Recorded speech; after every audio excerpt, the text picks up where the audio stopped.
Welcome to ParaTruth.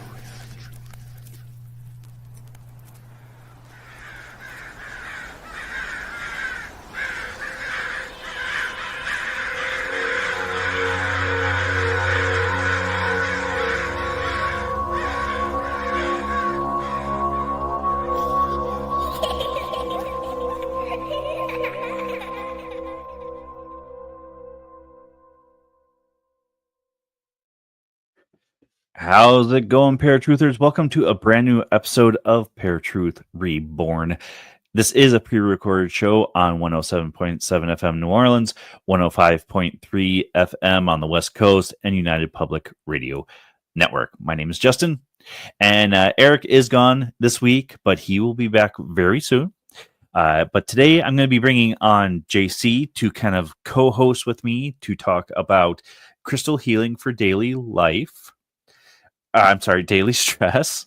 Jaycee is the founder and creator behind Irann Faerie Magic Tools. She specializes in creating custom Orgone Energy Devices using crystal frequencies and crochet poppet magic to create tools for people to use in ritual practice and everyday life. And I'm going to bring Jaycee right into the conversation right now. Jaycee, welcome to ParaTruth Reborn. How's it going? Good. Thank you for having me. Yeah, so this is something that I've always been fascinated with is crystals. I've got crystals all over my office here. And something that I think in today's day and age that people really need help with is daily stress and anything that can help with that. So I thought, it would be a good way to get the word out there. And our friend JJ Rose connected us because she's like, well, I don't know much about crystals, but I know somebody who does. So now, crystals have been used in jewelry and also have been used in magic and ritual practice work and stuff like that. How did you get started with using crystals? A really bad breakup. Okay. I've always kind of been attracted to crystals. I've collected rocks ever since I can remember. I've been finding rocks and going, "Oh, look, Mom." But in my early 20s, I found myself in a really awful relationship. And at the end of that awful relationship, and I needed something to help me hold that space and process through the emotional roller coaster of what I was going through. And when I started researching the metaphysical properties of crystals, that really filled the gap for me. And I became quite possibly obsessive. And spent far too much money, but it really helped me process through a lot of emotional baggage and a lot of just evolutionary things that I was going through in my life at that time. And they're pretty and I love them. And I have said this on a few different podcasts that I've been on. I can hear them, especially when I go rock hounding. They're very loud. Okay. And I don't know if that's just me being in tune with those frequencies or that's just my special thing is that rocks talk to me, but sometimes they're just very, very loud. So that's kind of guided me on my journey with them over the last number of years. And I would say that the biggest takeaway that I have learned about them is a lot of people go, "Oh, I need this crystal for my healing," and "Oh, I need this because it's going to make everything better." There's no such thing as a fix-it pill. There's no such thing as one thing that's just going to do all the work for you. But what crystals will do is they will hold the frequency that you're trying to bring into your life, or they will help you hold frequencies as you process through negative emotions or grief or anything that you're going through. They're going to hold that for you so that you're not overwhelmed by it. So they're very helpful in that way. I like that you keep bringing up frequency and vibration, because it's something that, like, the norm person would not think to look at a crystal and be like, it's something other than just a pretty rock. Yeah. Now, I kind of resonate with what you're saying, that you hear them. I can actually, when I touch them, I feel the vibration off of them, and I can tell what it is I need at that time just by touching them. We actually went to my wife and I went to a crystal and rock shop here in Bismarck, North Dakota, and I didn't even know what I was looking for. I was just looking for something to help her balance out her energy, and so I just felt, and then I finally found I think it was a tiger's eye, and that is what really resonated at the time for her, just because it was, a duality thing. It was a calming crystal for that type of part of her life. Now, and I'm also glad that you bring up, there is no, magic pill when it comes to this stuff, because most people are looking for a fix it. Now, when I read your bio, I saw you do crochet poppet magic too. Yeah. What does that entail with when you're bringing in crystal frequencies to work with that? Well, you can put crystals anywhere. So making a little poppet doll, you can put a crystal inside of the doll if you want that doll to embody a certain frequency. So say it's a comfort thing. You want it for a kid to have that extra comfort, stick a rose quartz in there. So you can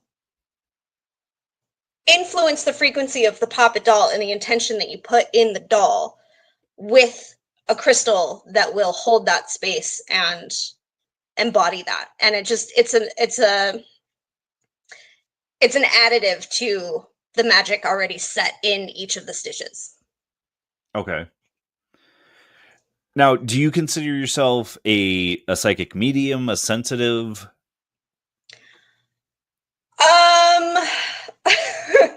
My husband would call me a witch.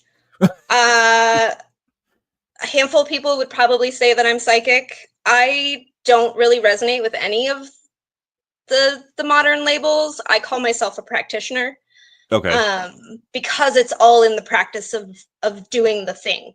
And like you said, with the way that you go about choosing a crystal, it's intuitive. It's whatever is talking to you, or feels right, or feels calming, or whatever it is that you're looking for, and following that feeling or following that pull.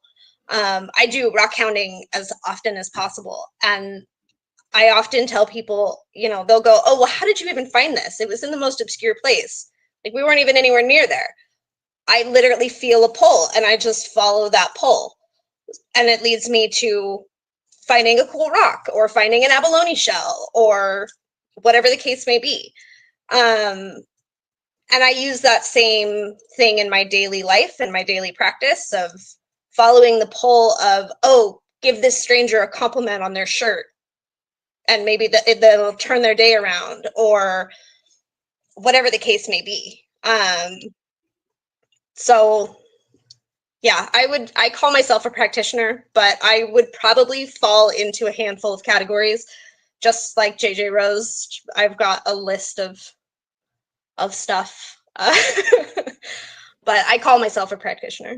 Okay. I mean, I feel that's a good umbrella term, because it's not linking you to just one specific.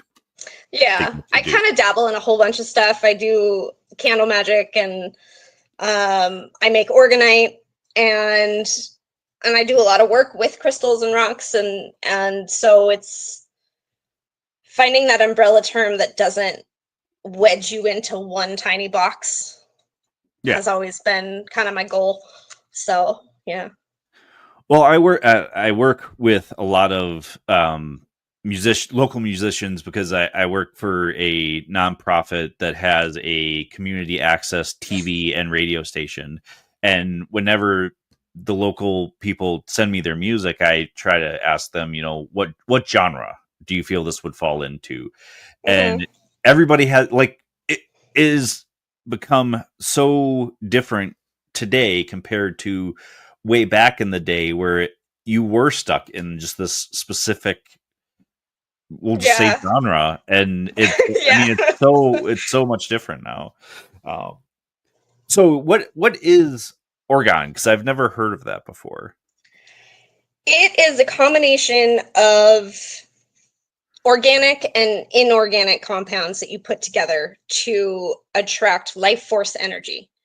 The term Orgone energy was coined by Dr. Wilhelm Reich in the 1940s, I think it was. He's the one that kind of pioneered the science and looking into this energy, and discovered that humans could thrive or wither depending on the energy that is around them. So if you have Orgone, life-giving, life force energy, your health is going to thrive, your life is going to thrive, plants are going to grow, everything is happy. If you have deadly Orgone energy, which is a synthetic form of this energy, like Wi-Fi, then you're going to see a decline in the quality of life. So he created these big boxes of steel wool and brain, come on, fiberglass that he would have people sit in for certain periods of time. And what they do in these layers is it pulls and pushes the Orgone energy, and it ends up taking the positively charged ions in the atmosphere and switching them to negatively charged, which we're programmed to think positive, good, negative, bad. It's actually the opposite with ions. We want negatively charged ions. Right. It's what happens when you go outside and you put your feet in the grass and you're grounding. You're exchanging the ions from positive to negative. So he figured out a way to do this in a lab, basically. And then another man by the name of Carl Weltz decided that he was going to make a pocket version of this, using resin and steel wool or various metals.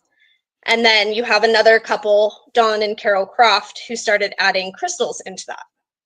So when I learned about this technology, I went, you mean I can take my crystals and make them stronger and make them more give them more oomph? So I started making it about 2017. And I love making it. I have a few, let's see. There's a big tower. Okay.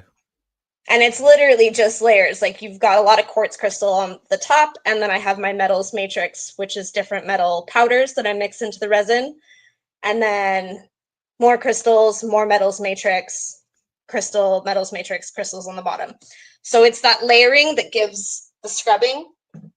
And when you add a quartz crystal or white calcite, you can program it. If you add a specific crystal, like one of my favorite combinations is rose quartz and Apache tear obsidian, because it's really good for grief. And I don't know about you, but I know a lot of people most people I know are grieving something in their life. Mm-hmm. So I love that combination because it holds the space like a hug and just lets people go through that process and come through on the other side.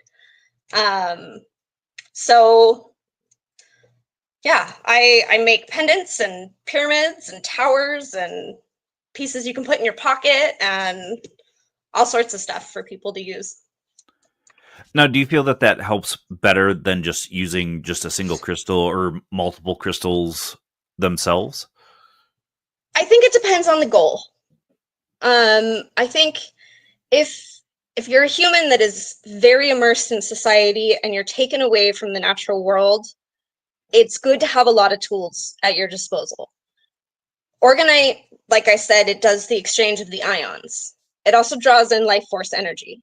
So you have whatever crystal that you need to hold for the certain frequency that you're looking for, plus you have grounding. You don't need to take your shoes off. I still recommend you do, but you don't have to take your shoes off and go walk through the grass if you can't. If it's snowing outside and you're not going to go out barefoot, at least you have something that you can sit with and meditate with that will effectively do the same thing. So, I mean, it all varies on the situation. I wear Orgonite every day. I have one that has sulfur in it. I don't know if you can see it. It's very yellow. Okay, yeah. And I won't interact with other humans without this on, because it creates a barrier for me, because I pick up so much of people. It gives me enough of a barrier that I can see and interact clearly without getting overwhelmed by whatever it is going on in their lives. But on top of that, I also keep rocks in my pockets. So, it kind of depends on the person. It depends on what you feel you need. I love that these tools are available. And I think it's important for people to know that they are available and you don't have to be overwhelmed by the energies around you. Now, so sulfur is kind of like a shield or barrier? Sulfur is one of my favorite.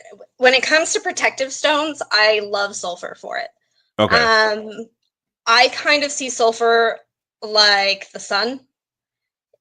You're not going to get too close. You're attracted enough to get warm, but you're not going to get too close to it, because then you're going to burn.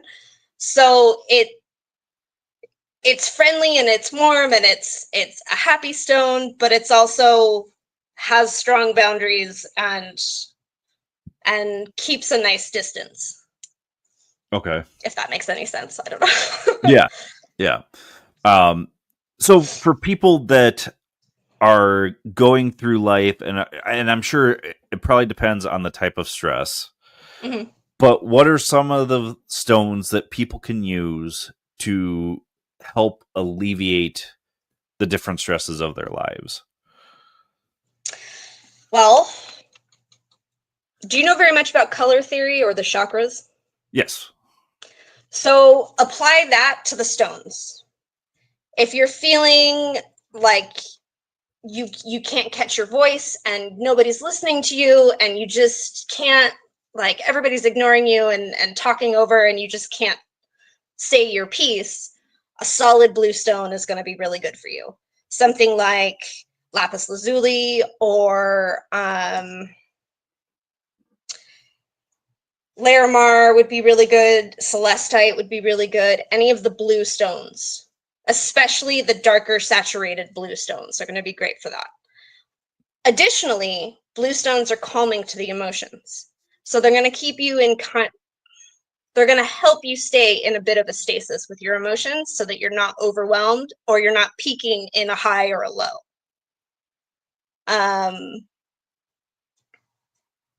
Green stones and pink stones are great for love, whether it's self-love or acceptance of other people, having compassion.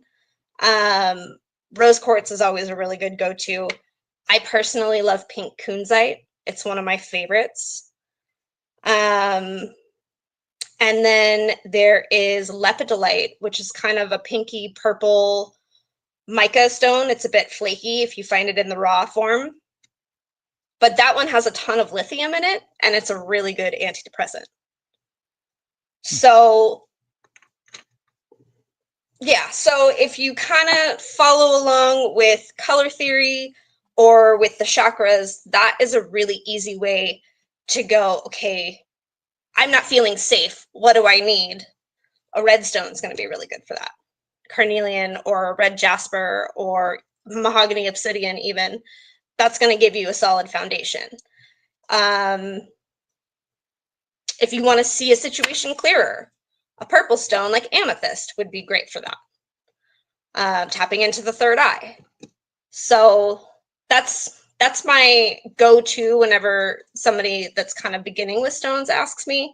learn your chakras, learn a little bit about color therapy, and that's the easiest way without getting totally immersed in the metaphysical like doctrine of what each stone is going to do, because all of those details, a lot of that is personal interpretation. Not to say it's false, but a lot of it is personal interpretation of people who work with the stones and what they've gotten from them, and that's not necessarily going to line up with you either. Now, this was something I was taught, first getting into the paranormal, doing paranormal investigations and stuff, is using just clear quartz crystal. That's more for protection, though, right? Yes and no. Okay. Think of the clear quartz as a microchip, because it is in our microchips, it's in our watches, it's in our electronic devices, right? You can take a clear quartz and you can program it to do anything that you want. So if you have a stone that is saturated in color, it's going to be tuned towards a certain frequency. Clear quartz is a fantastic stone, don't get me wrong. I love clear quartz. And white or clear calcite will do the same thing. I don't know if you can see this. Mm-hmm. My table is like full of rocks right now. Any of the clear white stones are going to be programmable. Clear quartz is probably on the more abundant side on the planet, so you can get some cheap ones. They're inexpensive. You don't have to go for the fancy ones. And you can get small little pocket-sized ones that are easy to throw in a pocket or a purse or a wallet even. But clear quartz, I wouldn't say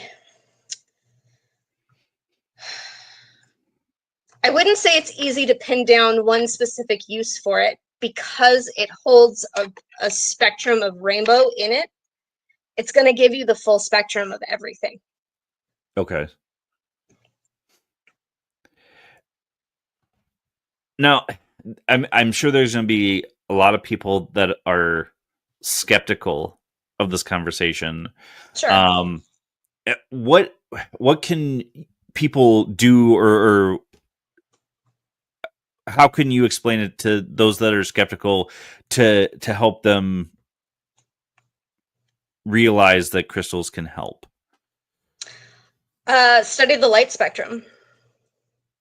If you know anything about the light spectrum, you know that the light spectrum is basically frequency, and it's what our eyes perceive the frequency to be that translates it into the color. Stones are the same way.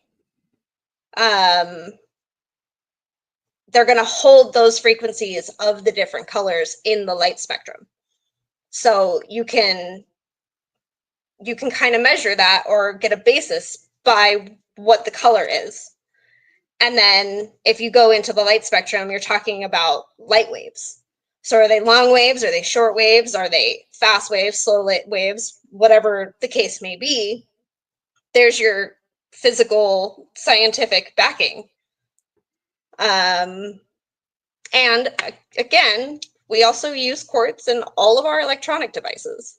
Mm-hmm. So they must do something. They're a conduit for some sort of energy. Right. Yeah. I've seen like paranormal investigators all the time. I shouldn't say all of them, but specific investigators will use crystals on an investigation. Is that a good practice to use, or does it not really matter if you're using crystals or not?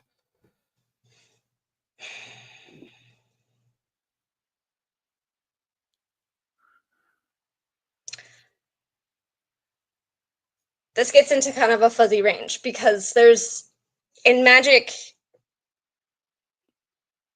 there's the aspect of intention, which can be very important, but then there's the aspect of the ingredients and tools that you're using. And if you're using certain things, the intention's not going to matter, because the energetic footprint is set, excuse me, in stone in those things.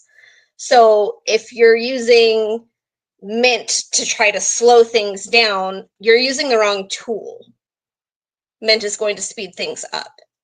So maybe don't put it in a arresting spell or ritual. Or something that you want long-term, mint is going to make it very short-term. It's going to give you immediate results. So it depends on what it is that you're trying to do, because again, these crystals are going to hold the frequency. So if you're going in with the intention of bringing a whole bunch of paranormal activity out and agitating a bunch of stuff, I mean, I don't like it when people throw stones at me. I can't say that spirits would either. Yeah, I don't know. That's where it gets a little shady on what the intention is. Is the intention to create a bubble and protect yourself? Are you trying to trap something in the stone? Are you just trying to stir things up and agitate the energies? Like, what's the goal behind it? I don't know that there's really any situation where some sort of crystal wouldn't be appropriate. But again, any rock can be a banishing crystal if you throw it hard enough. Like, any object could be a banishing object if you throw it hard enough. So it kind of depends on the way that you're going about it. Okay. And there's some crystals that will flat out just not. They just won't help you. If you've crossed a line, or you're coming in with a bad intention, or you're trying to do something malicious, it's not going to work for you. It's not going to do anything. It'll be a paperweight. So understanding that these are going into the spiritual aspect of it, they do have a being-esque energy about them, and respecting that is very important to get the best possible results. You got to respect the rocks too. Like, they are a being. So yeah, I suppose it depends. If you're going to use them for an investigation, it really depends on what the goal is with them. Well, I usually see people surrounding whether it's like the spirit box portal or digital recorder, like they feel it empowers those electronics to have a better outcome. And I don't know if it's like, I don't know, like if there's like specific stones that they're using. I don't ever see that they put it in the like description of the YouTube video that I see, or TikTok video or something like that. Yeah. So that I guess that's probably where I was thinking. I mean, if you put a quartz crystal next to an electronic device, it's going to have some sort of amplification. If you put black tourmaline next to an electronic device, it's going to have the opposite effect. Okay. It's going to black hole it. So depending on the rock, sure, I could see that being of assistance. Okay. Have you ever seen somebody have an adverse effect from a crystal? Like, if, for example, like the description of the crystal says it should do this, and it actually does the exact opposite for that person? I see that a lot with moldavite, which is a tektite. I see a lot of people go, oh, I'm going to get moldavite and I'm going to have this like spiritual awakening and everything's going to go perfect in my life. But they don't realize that the fine print with working with moldavite is that it's going to wreck everything that is in the way of that first and clear the space. And your life is going to feel like it's going to hell, and you're going to feel really overwhelmed, and it's going to be really intense. And then things will get better once you get through all that. But depending on how much stuff you have built up in your life, it could be one heck of a ride and very, very uncomfortable. And I often see that with people with moldavite is they'll get to a certain point and go, I can't deal with this. This is way too much for me. And they put it away or they get rid of it because they just couldn't handle the process. There are some stones that vibrate on a much higher frequency that are not great for starting out. They're really cool and they're really pretty, but some things do come with fine print, like moldavite. I have seen, I've had this personally, malachite, which is a green stone. The Egyptians used it. It has a lot of copper in it. It's the only stone that I have found personally that I can't work with because it gives me heart palpitations. I don't exactly know why. I know this happens rarely to some people, but for me personally, my heart just starts going nuts. So I don't even like to touch it.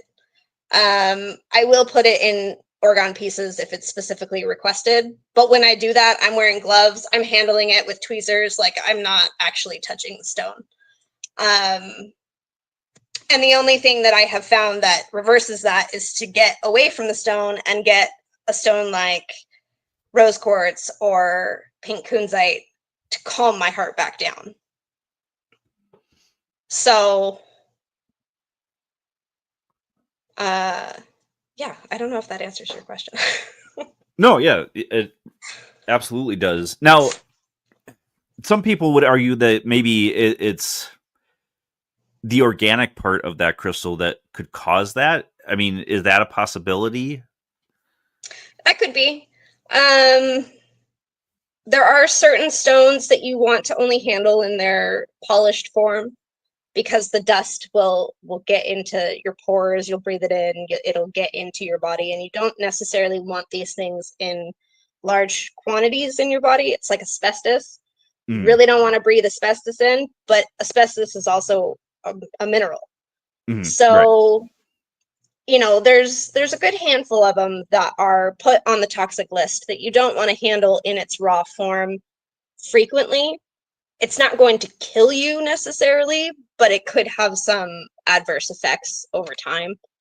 And I've heard that a lot with any of the ones that contain a lot of copper in their raw form. They can have some adverse effects, like malachite. Okay. What crystals do you use in your daily routine that really help you?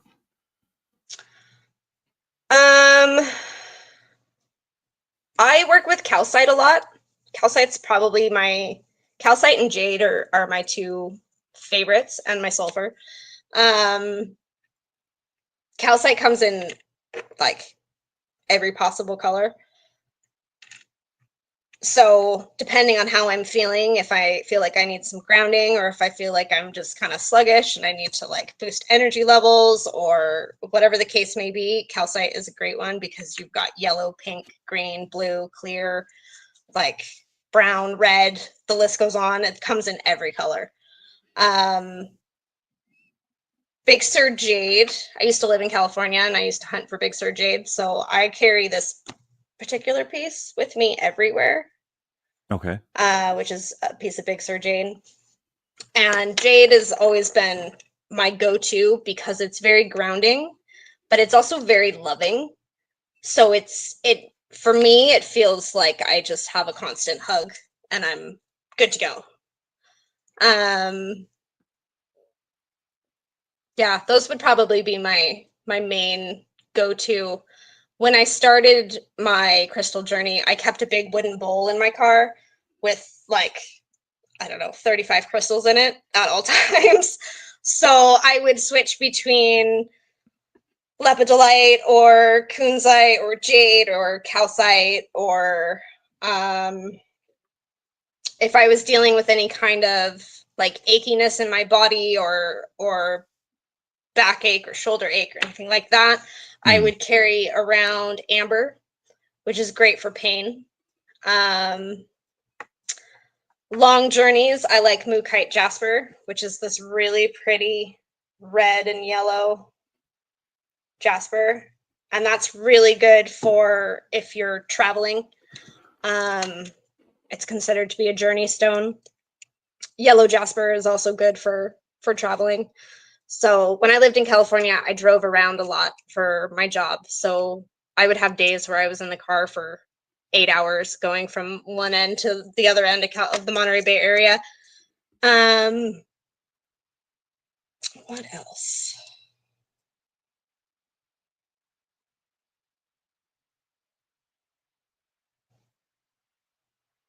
Yeah, I'd say those at this point in my life, those are probably the main ones. Any of the black stones are really good for grounding and protection. If you're struggling with feeling safe, a black stone is great for that. And that includes black tourmaline, shungite, smoky quartz, numite, obsidian. I would say be cautious if the goal is protection and not going into your emotions, because obsidian will pull all of the emotions out, and then you'll be on that journey, and that can be really fun and very fruitful, but sometimes people aren't ready for that. So obsidian is, in my opinion, more for the emotional, dealing with emotions. It's not so much for protection necessarily. Okay. I know people use it for like arrowheads and knives and scrying mirrors and stuff, but my experience with it is that it'll pull out all the inner demons, and you'll be dealing with all of that stuff far faster than you would be with anything else. Which again is a beautiful thing, but if you're not ready for it, black tourmaline is a really good one, or smoky quartz. Okay. Now, I keep my crystals up on my shelf, but should people be wearing them, keeping them around the house, using them just for meditating, or kind of a combination? Whatever you think. I strongly recommend talking to them and building relationship with them. And that also builds on your own intuition of, if you walk up to your shelf and you go, okay, crystals, which one's coming to work with me today? Which one of you want to go on a journey? And you just feel pulled to one, that one's going to work with you. Hopefully it's not the big, huge cluster that's really pretty and not easy to transport. Hopefully it's a pocket-sized one. But yeah, I have a handful of crystals that are shelf only, and I love them, and I say hi to them when I walk by and talk to them, and they hang out. And then I have a whole bunch that, depending on the situation of my day, will come with me to work or on an outing or hang out in the backyard with me and the kids.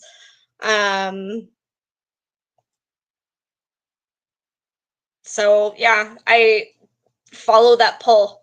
And the more that you are around crystals and the more attention that you give them, the more you're going to feel that sort of pull or that sort of connection. Or in some cases, you will literally hear them screaming at you from across the house in your head to pick them up. It's happened to me a few times.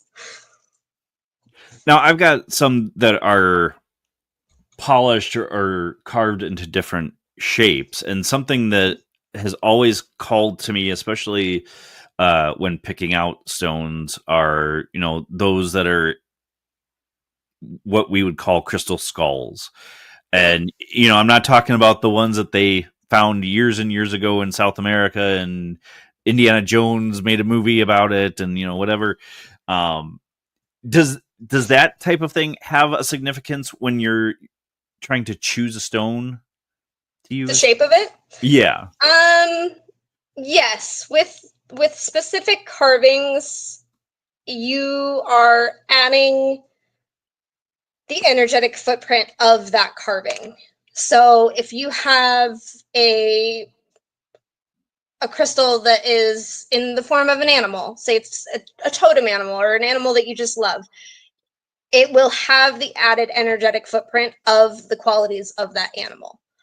In the case of crystal skulls, that can go a few different ways. That can be wisdom from ancestry, or that can be more tied to underworld, death, Hades realm. I mean, there's a few different ways that could go. Part of that is going to depend on what the crystal is itself. But it will, depending on the shape that it's carved into, they will take on a bit of extra from whatever shape it is that they've taken. Okay.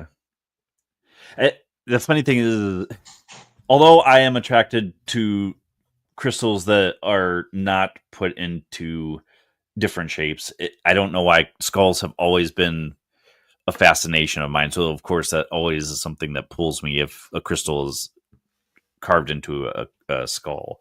Yeah. Sometimes it's just part of your life that you need to have around you.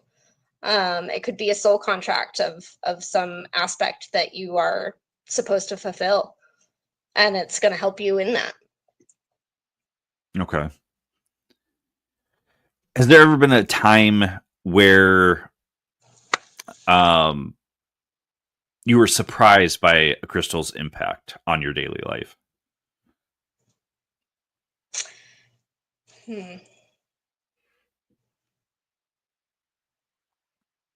No, not really.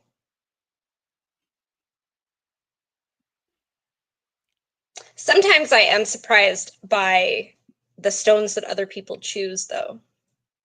Why is that?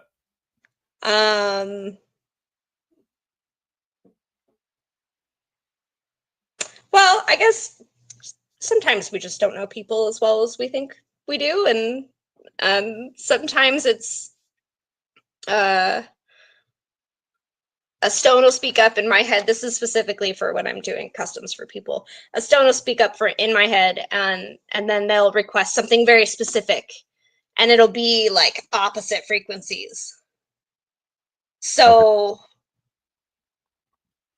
it's always an interesting thing to see, okay, well, what is a person actually attracted to versus what are the rocks saying that they need to support in their life, or what they're seeing for this person. And sometimes they match and sometimes they don't, and sometimes they match in ways that are like really out of left field and bizarre that you wouldn't think of normally as a pairing, but then they go together and it works out perfectly. But for me personally, I usually when I pick up a crystal, and I often do what you do, is I'll go into a rock shop and I'll just kind of browse around, and when one of them calls to me, I'll go, okay, that's the one, and then I go home and I look it up and go, yeah, okay, that makes sense. That's usually how it goes. No, a lot of people would just look at rocks and just feel they're beautiful. So it can have kind of a psychological component to it too. They may not feel the energy or vibrations off of them. Do you think it's kind of a combination of spiritual, energetic, and psychological? Is it just one of those things, like in a certain part of your life when you come across a certain crystal that resonates with you? I think it's a combination. I don't think that there's anything in life that you can really separate from the rest. I think there's always some sort of thread that ties it all together. There's always some sort of connection between different aspects of life. And crystals are no different from that. And it's always interesting to me when people say things like, oh, I hate this color. I don't like this color. I want to stay away from that color, but I want this thing to come into my life. And then I go, well, okay, so you need that color that you really don't want, because those two things are the same. They're tied together. Like that color is going to bring that frequency into your life, and then you're going to get that. Like,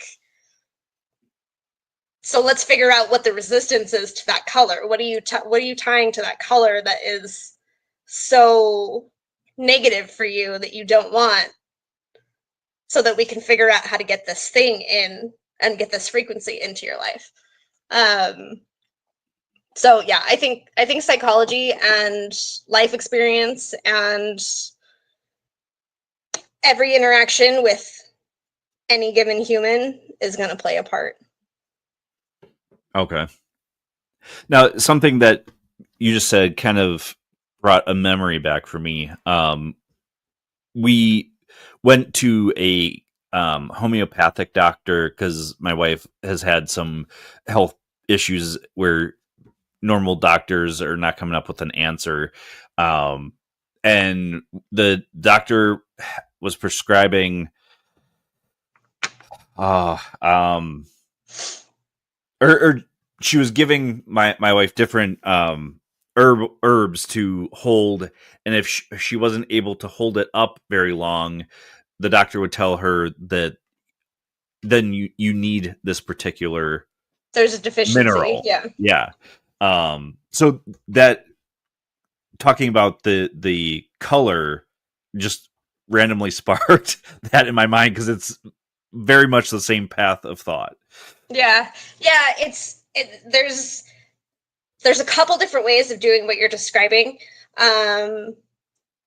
There's a trick of yes, no kind of divination that you can do, where you hold your pointer finger and your thumb together and you ask a question. And if you can separate, then it's a yes. If it's not going anywhere and you literally cannot pull your fingers apart, then it's a no. So you can do that with crystals as well. You can really do that with anything in life, but I've seen it done with crystals, and I've seen it done in the naturopathic world with different tinctures and different herbs and things. It's fascinating. That's a level of communicating with your body that you don't learn in everyday society. Like, that is deep connection with what your body is actually trying to communicate. Now, this will probably be hard because we've been talking about, different parts of people's lives and how people react to different crystals. But if there was one crystal that you could recommend people to have in their collection, what would it be and why? Ooh. As I look at all my rocks.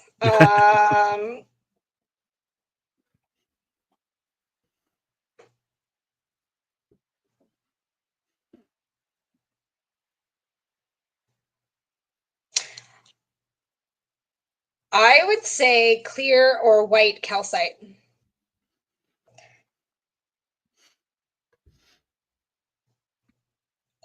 Could also be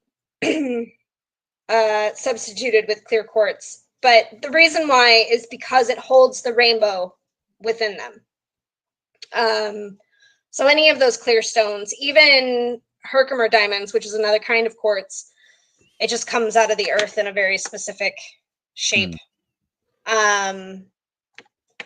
Any of those clear stones, you're going to get the entire light spectrum and the rainbow in them.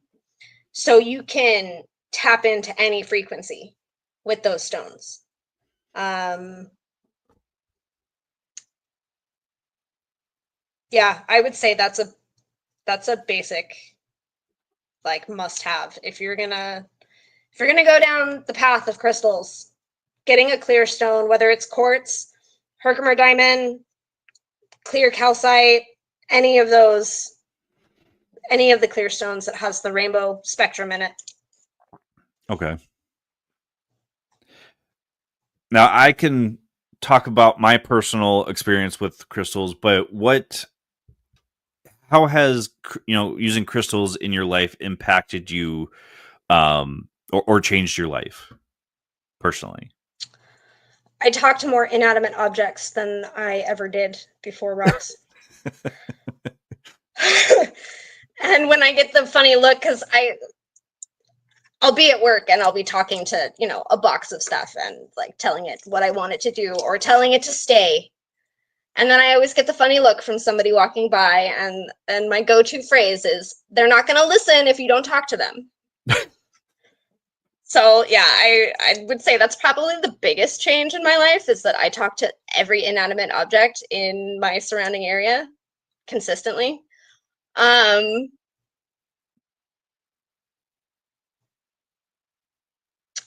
But also they have given me a huge lesson in being able to do what they do and hold space for people around me.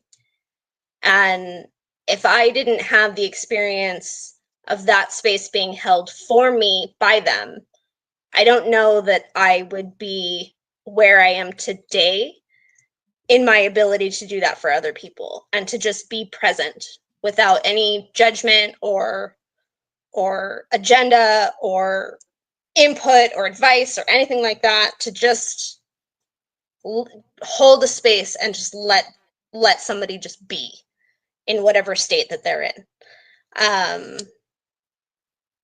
I would say crystals are really the huge catalyst that taught me that lesson more than anything else in my life.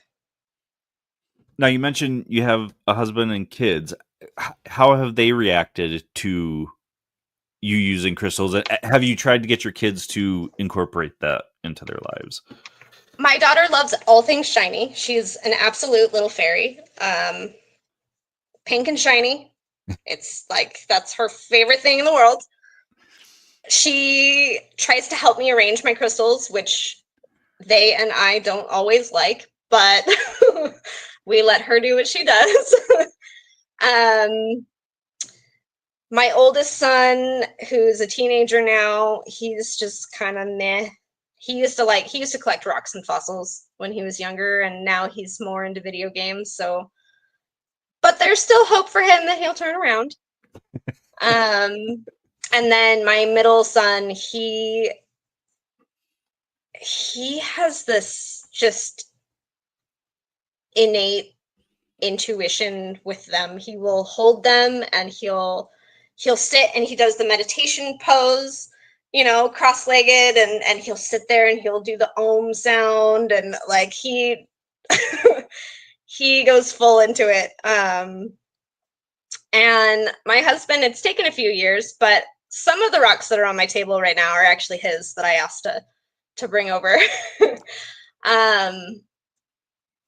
And for him, a lot of the things that I've learned about obsidian have come from his experiences with them. And just being witness to that and what he's gone through, because it's a stone that he's very attracted to, whether it's mahogany or rainbow or black obsidian or apache or silver sheen, gold sheen, any of them. Like, obsidian is one of his rocks. So it's been interesting learning kind of secondhand about obsidian through his experiences. And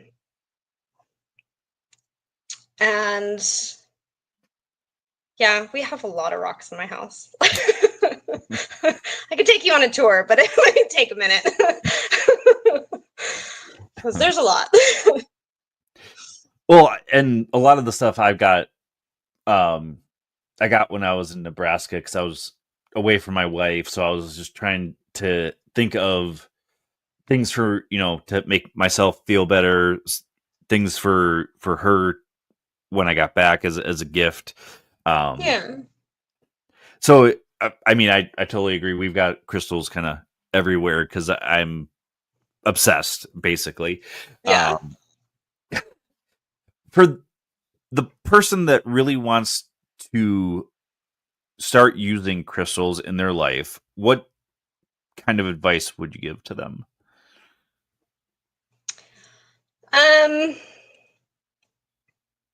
When you're going through the research of what they do and what they mean, don't discount the geology world. There's valuable information in geology that you will learn about different crystals that you will never learn if you stay in the metaphysical side. Like tiger's eye having asbestos in it. I never would have known that. I've worked with tiger's eye for years. This ball I've had since I was like 14. I learned this year that there's asbestos in it. That's what makes it like the shiny yellow. Oh. Okay. So I would say don't discount the science aspect and the geology aspect of it, because there are aspects and parts of these stones that the metaphysical realm just bypasses altogether. And be aware of trade names. There's a lot of trade names on rocks, and that's going to exponentially increase the cost. So finding out what the trade names are for different things, like Super 7 is one that was really popular a number of years ago, that for like a super healer stone, and it's got 7 different minerals and blah, blah, blah, blah, blah. Super 7 is a trade name. It comes from a specific mine. Like, finding out that background of where the stones are coming from is very helpful when you're working on a budget, or you hear something that sounds really magical, but then you find out, actually, okay, I could get the exact same thing if I get these $2, 7 of these $2 stones. Like, it'll be the same thing, and I'm not spending $500 on this thing that's like the size of my hand. So yeah, don't discount the geology world, because it's very, very helpful in saving you some money and giving you a better idea of what the stones actually are. And don't be afraid to talk to them and experiment and check in with your own body, and what are you feeling, and what things are coming up for you, because once again, they hold vibrational space. So your experience with a stone is going to be different from another person's experience. They might be similar, but no two experiences are the same journey.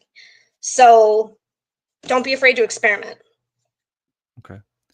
I love that you're saying, incorporate the science with the metaphysical, because something that Eric, my co-host that's not here today, and I always talk about is science and metaphysical religion, whatever you call it, they used to be joined, and a very long time ago they separated, and it shouldn't have, because there are multiple aspects to a lot of things. Absolutely.